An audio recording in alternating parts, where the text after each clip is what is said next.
Hey everyone, Big Mac here. Welcome back to the final part of Let's Go Over some of my favorite Calculus 1 questions. I admit I've been drawing this out for much too long, but this is the final part that I'll be showing for you guys where I go over particular questions that I actually used in my Calculus 1 course that I taught. So let's go ahead and go into our last part, exam number 4. Exam 4 involved our introductions to integration, so it was basically, solving simple integrals, basically taking the antiderivatives of things that we had already talked about.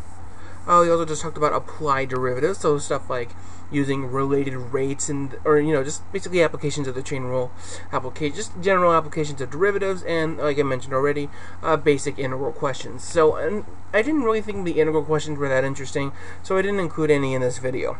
But I did have this one particular applied derivatives question that I thought was pretty interesting. A large hollow cone with a square base, also known as a pyramid, or a square pyramid, is turned upside down and filled with water. The height of the pyramid is 30 feet and the length of the square base is 20. If the water is added at a constant rate of 48 cubic feet per minute, how fast is the height of the water changing when the volume is 1,337 cubic feet? So basically we have our rectangle, or our pyramid here.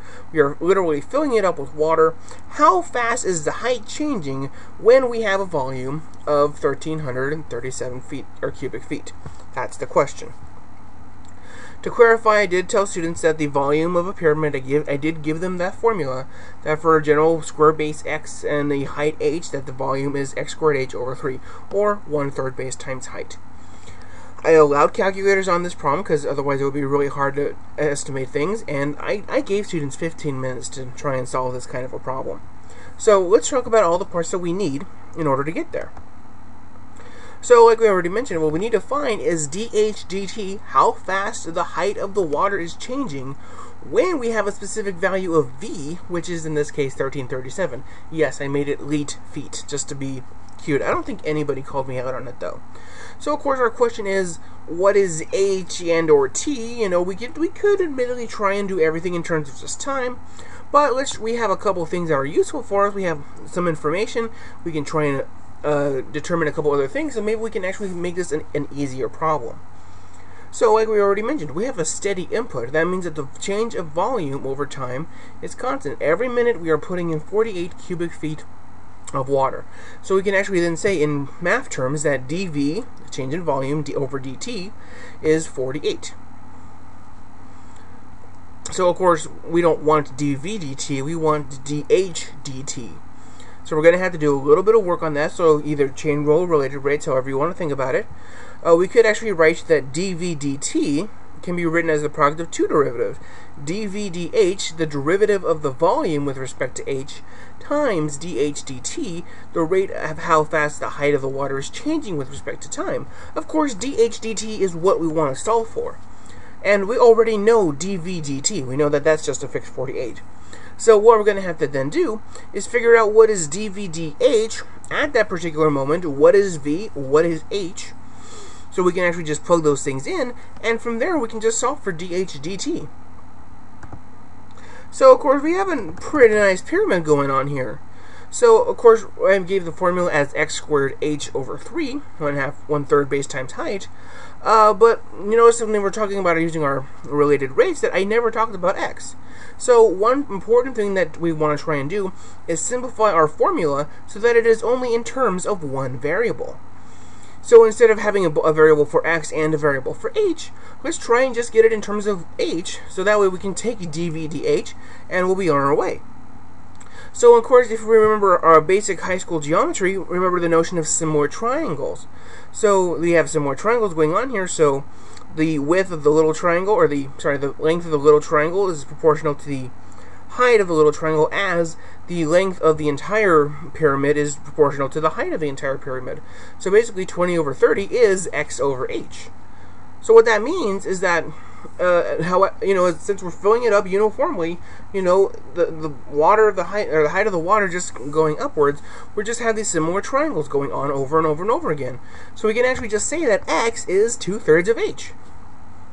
So that being said, we can plug that into our regular volume formula, x squared h over 3, plug in 2/3 x for h. We now have a formula that is solely in terms of h. We get that our volume is 4/27 h cubed. Well, at this point, this is just a nice polynomial for us to solve.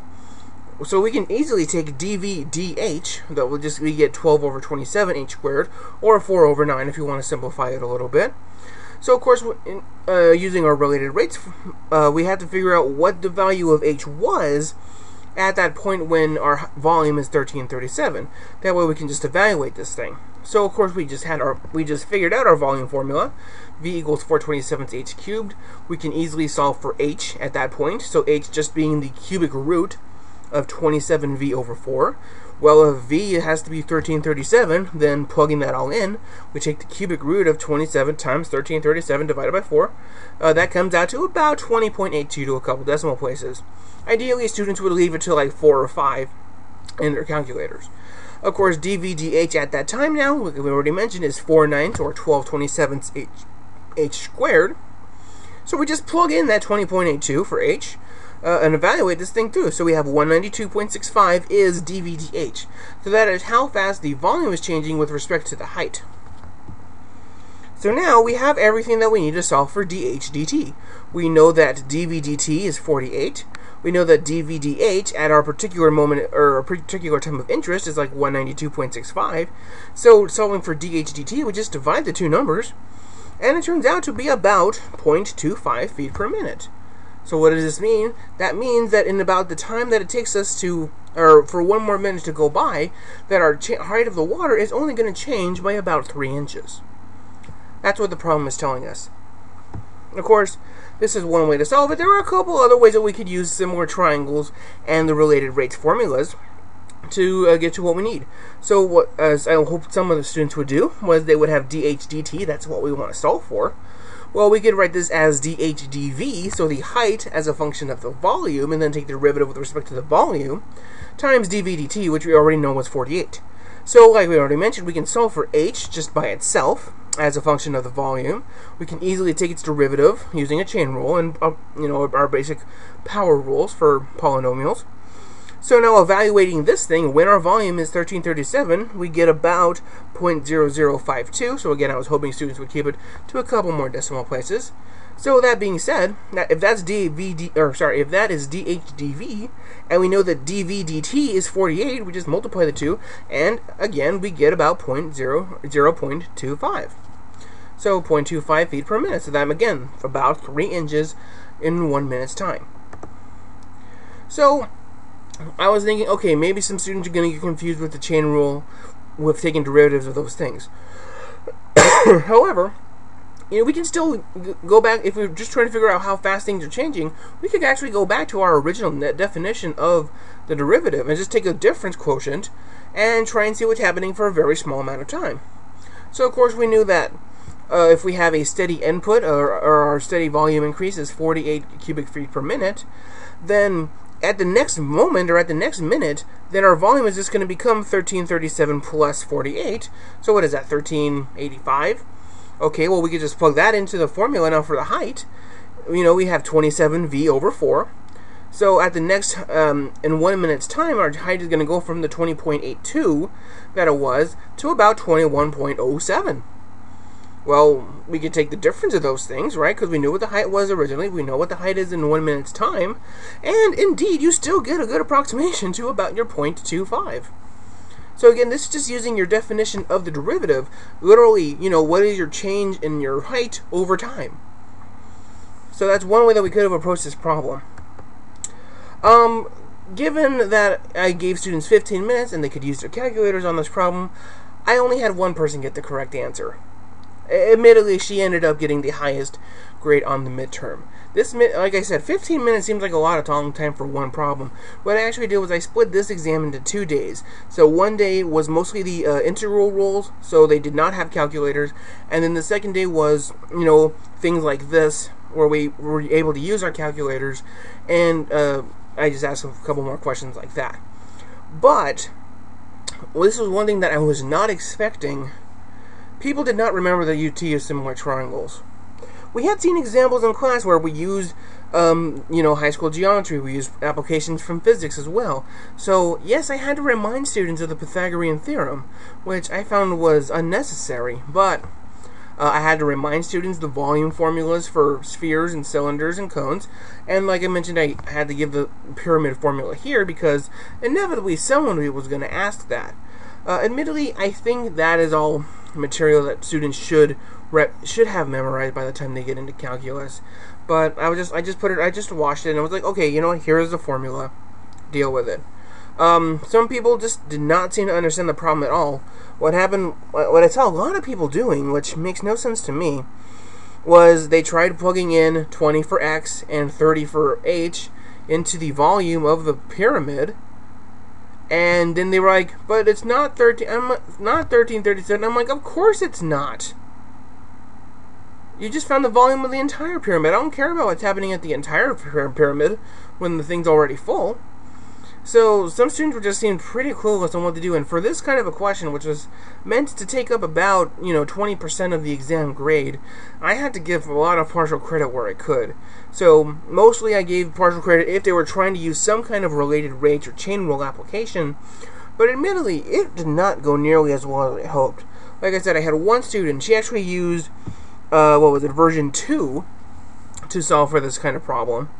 And I thought that came out really nicely, really cleanly, but again, that required students to remember basic high school geometry.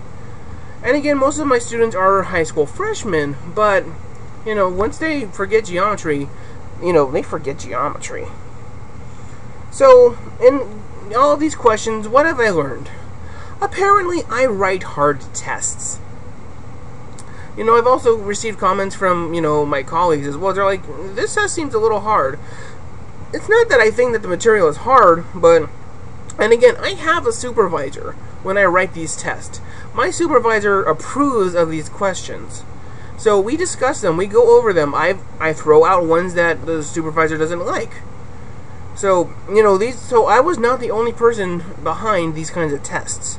But what I do, perhaps to a fault, is that I expect students to have a strong grasp of previous material. So even though I'm giving a calculus test, yes, I expect you to remember your trig identities. Yes, I remember you to expect how to solve a system of equations, because those are all the things that have built up to our understanding of calculus. Obviously, I try and mention these things in class. We did examples with the geometry and physics. So we talked about surface volumes, areas, basic geometry principles, Pythagorean theorem. But, it just didn't stick with all the students that maybe similar triangles could pop up too. Oh well. Any questions?